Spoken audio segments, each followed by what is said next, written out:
does our food come from? We get most of our food from supermarkets, like this.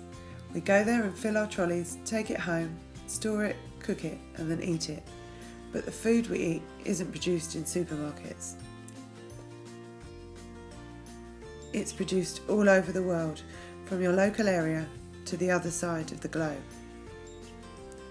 The farms your food comes from are also very different. The journey our food makes from farm to fork is the topic for your next project.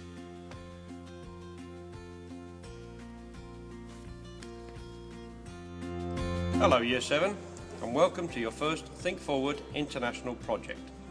As you know, this project is going to require you to plan your own learning, work independently, in teams, and make sure you are ready for the assessment when they come. I'm here to help you out on what you need to know about food. Because at the end of this 2-week project, you will be creating a radio advert that informs people on where their food comes from. The reason I'm here today is because I'm an expert on where food comes from. I'm a farmer. My farm is just up the road from you in Medway, and this is a busy time of year for me as I prepare the food that you will be eating in the next few weeks. But not all food comes from farms like mine that are in Kent. In fact, only 10% of the food you eat will come from the farms in your local area. Around 40% of the food you eat will come from different countries, and some of it will be making an epic journey over thousands of miles to make it into your oven and onto your plates. If I were you, the first thing I would like to know is where popular food comes from. Britain grows strawberries, yet 40% of the strawberries we eat come from different countries. How does that work? You will also need to learn about food miles and how to measure food miles on a map scale, so you understand how far some types of food travel to arrive on your fork. If you want to know where food comes from, you will also need to learn about farming and the different types of farms that produce food. The main two types are organic and intensive. But what do these words mean? You will need to find out in time for the second assessment on your ladder of success.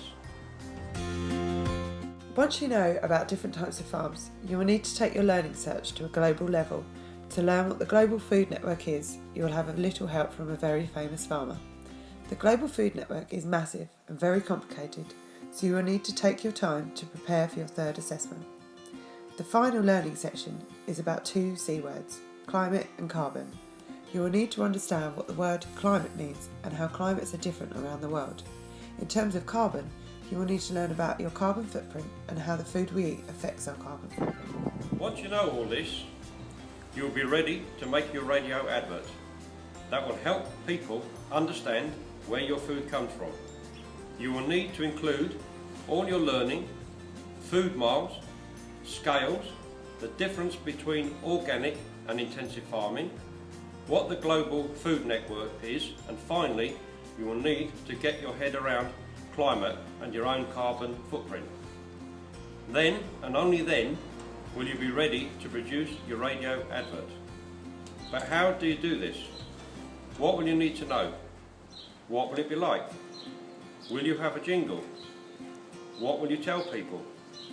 Your final radio advert will be assessed and the best put through to a showcase with an expert judge. Good luck Year 7, you are going to need it.